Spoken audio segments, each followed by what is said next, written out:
ब्रेकनंतर सकाळी 9च्या बातम्यांमध्ये आपल्या सगळ्यांचं पुन्हा एकदा स्वागत। आणि आता बातमी आहे राजकीय वर्तुळातून। लखनौमधून प्रियंका गांधी वाड्रा प्रचाराला सुरुवात करण्याची शक्यता वर्तवण्यात येते। सरचिटणीस झाल्यानंतर 11 तारखेला प्रियंका लखनौमध्ये येण्याची शक्यता असून त्या काँग्रेस मुख्यालयात पदाधिकारी कार्यकर्त्यांसोबत या ठिकाणी बैठक घेण्याची शक्यता आहे। तर 11 फेब्रुवारीला लखनौमध्ये प्रियंका गांधी वाड्रा यांचा रोड शो देखील होण्याची शक्यता आहे। तर काँग्रेसच्या सरचिटणीस पदाची धुरा सांभाळल्यानंतर आता प्रियंका गांधी राजकारणात सक्रिय झाल्या आहेत। काल त्यांनी पहिल्यांदाच दिल्लीतील झोपडपट्टीत जाऊन लोकांची देखील भेट घेतली आहे। यावेळी त्यांनी या ठिकाणी एका दिव्यांगाचीही भेट घेतली आहे। तर 11 तारखेला लखनौमध्ये प्रियंका गांधी येण्याची शक्यता वर्तवली जात असून या ठिकाणी त्यांच्या रोड शोचं देखील आयोजन करण्यात आलं आहे। आणि याच पार्श्वभूमीवर प्रशांत लीला रामदास आमचे दिल्लीचे प्रतिनिधी आपल्या सोबत आहेत। प्रशांत, एकूणच आता लोकसभा निवडणुकीची तयारी या ठिकाणी प्रियंका गांधींकडून सुरू झाल्याचंच आपल्याला बघायला मिळतंय। बरोबर आहे। त्या पद्धतीनं येत्या 11 तारखेला प्रियंका गांधी यांचा रोड शो लखनौमध्ये होणार आहे। खास करून उत्तर प्रदेशमध्ये जवळपास 80 जागा आहेत ज्या खास करून पंतप्रधान पदाचा मार्ग मोकळा करण्याकरता ह्या जागांचे अत्यंत महत्त्व आहे, कारण की या जागेवर जास्तीत जास्त जागा मिळेल तो पंतप्रधान पदाच्या पर्यंत पोहोचेल अशी सध्या चर्चा असेल। त्याचमुळे प्रियंका गांधी आपल्या पूर्वोत्तर उत्तर प्रदेशाची संपूर्ण जबाबदारी स्वीकारणार आहे।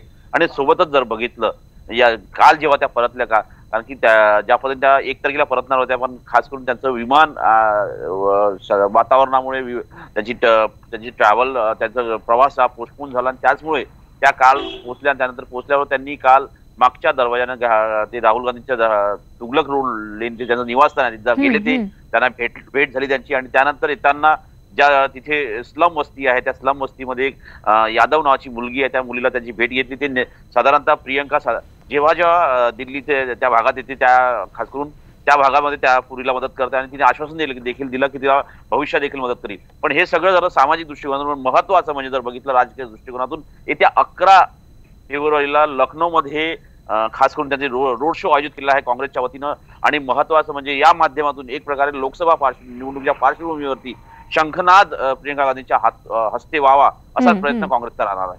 स्टुडिओ अगदी प्रशांत, आणि वेळोवेळी या संदर्भातील अपडेट आपल्याकडून जाणून घेत राहू। तुर्तास धन्यवाद या दिलेल्या माहिती संदर्भात। आणि पुढची एक महत्त्वाची बातमी, मोदींच्या मन की बातला टक्कर देण्यासाठी आता काँग्रेसही पुढे सरसावली आहे। अपनी बात राहुल के साथ हा उपक्रम काँग्रेसकडून सुरू करण्यात आलाय।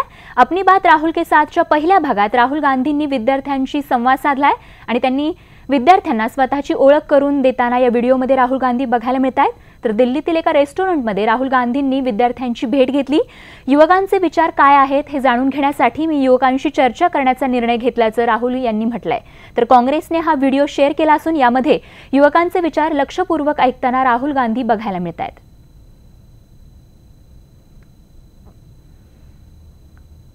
आणि एक धक्कादायक बातमी आहे। आंतरराष्ट्रीय विश्वातून रागाच्या भरात केलेल्या कृत्यामुळे होत्याचं नव्हतं होऊन जातं याचाच प्रत्यक्ष प्रत्यय पॅरिसमध्ये आलाय। एका माथेफिरू महिलेमुळे 10 जणांना आपला जीव गमवावा लागलाय। पॅरिसमध्ये 40 वर्षीय एका महिलेनं दारूच्या नशेत गाडी पेटवून दिली।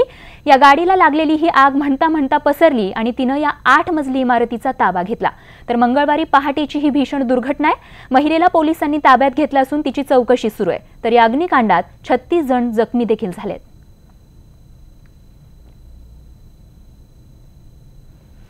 आणि बातमीसह बुलेटिनमध्ये आणखीन एक छोटासा ब्रेक, मात्र ब्रेकवर जाण्याआधी पुन्हा एक नजर महत्त्वाच्या हेडलाईन्सवर।